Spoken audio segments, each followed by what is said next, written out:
Hey everybody, we are back with yet another devotion geared towards teens and young adults. My name is Jennifer Elrod, youth pastor at the Honey of Pentecostal Holiness Church. My name is Marissa and I am a Emmanuel College freshman. And today we've got a devotion entitled, God Doesn't Live in a Box. Oh, what exactly is the purpose of a box? You know, it's square or rectangular container, but it has some rigid lines of limitation. The box is only as big as what you're planning on putting inside the box, that object or possession that you're storing inside there, enclosing or protecting. So what exactly is a box? Well, as defined by Google, a box is a small space, compartment, or enclosure, but to box someone in, as in boxing the Lord in, to enclose or hem in a space with outlined or drawn out limits or boundaries. Ooh, so basically you are preventing or physically blocking somebody Yes. from moving. And that's a very sad situation when we find out that that's what we are doing to the Lord, placing those restrictions on him. But you know, some people also live life like they're in a box, placing those restrictions and limitations on themselves. I guess perhaps the best idiom when it comes to boxes, when we treat the Lord like this, is describing us as dumb as a box of rocks. That hit it. Yep. All right, so tell us about the time that David wanted to deal with a box. Well, in 2 Samuel chapter 7, God sent David a prophet named Nathan. And Nathan basically asked David, on the Lord's behalf, he said, will you build me a house for me to dwell in? Which basically, that was the Lord asking David, are you really going to put me in a house? Just one place with drawn out limits or boundaries for me to stay in? And what did David say? Well, I don't really know if David really knew how to take that at first. He started thinking about what his own house looked like versus what kind of house he would actually put the Lord in. Yes, because David tried to build him a house made out of cedar. And that's when the Lord asked him, are you really going to do that? Are you really planning on putting me in the limits, this rigid limitation of the Yes. power inside the box? But really, what a box stood for in the Old Testament was the presence of God. Now, this little replica here is of the Ark of the Covenant. This was actually something that Moses had built unto the Lord. He'd been commanded by the Lord to build so that the presence could come and it could rest and be stored inside here so that he could come and rest and talk to the people. It wasn't necessarily Moses' intention to put God in a box, but it was kind of this way that people could come and talk to the Lord. But you know what? There came a time where we didn't need this kind of box any longer. But the problem is when people like Eli would take this box into battle, basically they began to use it as a good luck charm. Yep. They didn't ask for the Lord's permission to take his presence into a battle that he had not necessarily commanded or given their blessing over. And we all know what was supposed to happen to Eli and his sons. Destruction was supposed to follow Yes. because of the tolerance of his sons. So he takes the ark into battle, and you remember it got taken by the Philistines, and that's when it ended up going before Dagon, and Dagon falling before it because the presence was that strong contained in this box. But it was Eli's death that really had me disturbed the most, because you remember when the messenger ran to Eli to tell him about his sons dying. Yes. He was like sitting on the edge of a wall. Yep. About his sons dying. Of course he was sad, but it was when he received news that the box had been taken. That the box, the Ark of the Covenant, the presence of the Lord had been taken by the Philistines. That's when he fell over backwards, broke his neck, and died. And that's a pretty sad situation, that in that moment, he didn't stop to grieve his sons. Of course he was sad that they had lost the presence of the Lord, but did it ever cross his mind that God is more than a box? That if God's presence wanted to be with the Israelites, it would have been with the Israelites. It was because they disobediently took this box, this presence of the Lord, into battle. But you know what? When we realize that God can be put in a box, we realize that he really has no limits. He really doesn't. I mean, there's a whole list of things that really he can do that has no limits. His forgiveness has no limits. His protection has no limits. His grace has no limits. Love, mercy. I mean, he can take something as ugly as ashes. I mean, they're really useless and make something Bring completely beauty from it. beautiful out of them. I mean, he has no limits. Yet, how many times do we sit there and say, well, I mean, your marriage can be falling apart. God can't fix it. You have put him in a box. That's right. Somebody you know, I mean, this is common. I hear it a lot. My loved one has cancer. God can't heal them. You have put him in a box Yeah. again. And then, you know, we say that person's too far gone. I hear that all the time. His forgiveness has been put yet again in a box.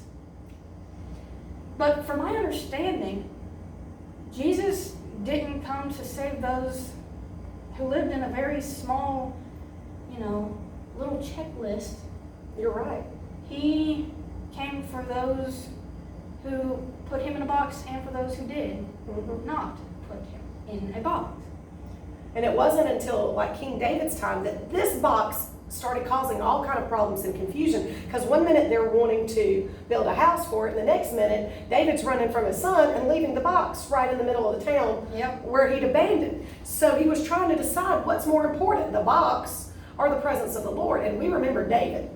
Because now that you've mentioned Jesus, David is in that messianic line of Jesus. Yes. There would come a time that Jesus would walk and talk with sinners. He was no longer in this box that we had put God in for so long. He came down to defy logic and all of these rigid limitations that we tried to put him in the Old Testament.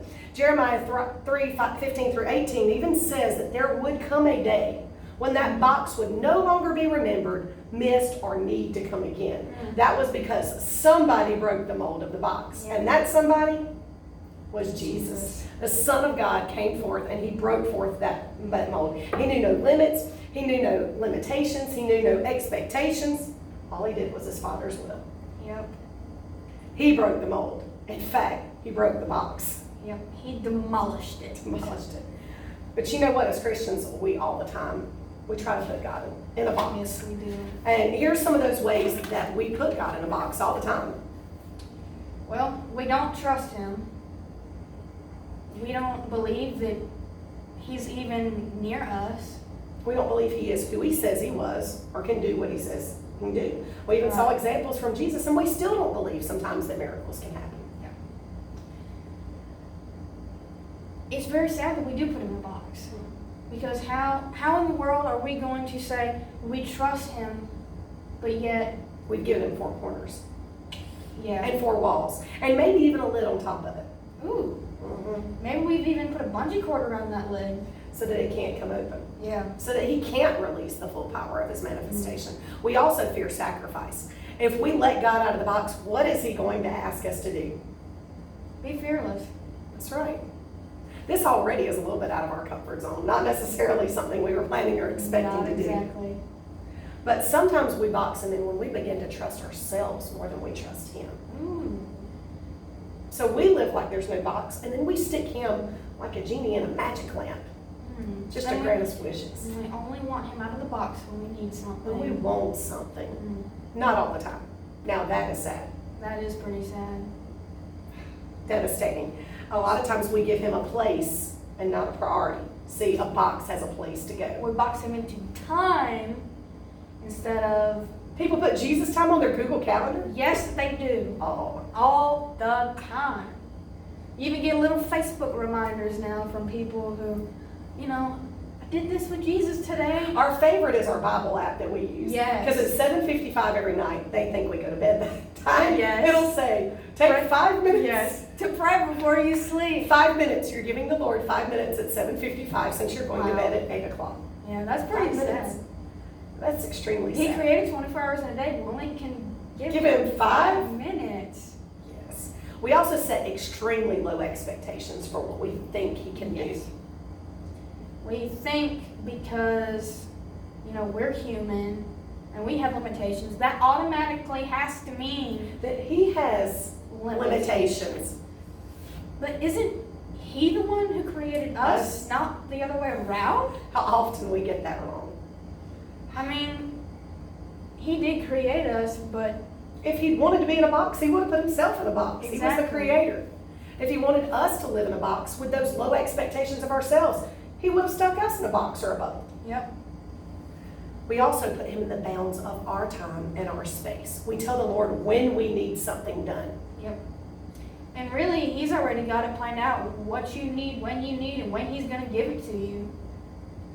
Because he knows he doesn't live in those restrictions of time and of No. space. He's already defied logic one time when he sent Jesus up, well, really over and over again, every time in the Old and the New Testament. But definitely when that deity met humanity, he showed us that rules don't apply when it comes to God. He has the no restrictions. He deserves complete and total control over our hearts. We only give him the four corners of a box. Of a box. And how small is our box? Because there really is no box big enough to put God in. There's no box big enough, strong enough. It's just not even plain good enough You're right. to hold him in. You know, one of my favorite quotes talks about not just living outside the box. You have to live like there is no box, both for God and for yourself, because we certainly don't want to limit the expectations we have on him, but also not limit the expectations we have on ourselves for what God can do through us with his power. All right, we hope you guys enjoyed this one. We're going to close out in a word of prayer. We will see you all next week. Dear Lord, we thank you for this day, and we thank you for the opportunity to bring this message to so many people. We pray, Lord, that the box that we put you in would be removed, that we would take our hands off of it, and that we would just let you do what you want to. In Jesus' name, amen. Okay, guys, keep an eye out for our regular full-length videos, and we'll see you later. Bye.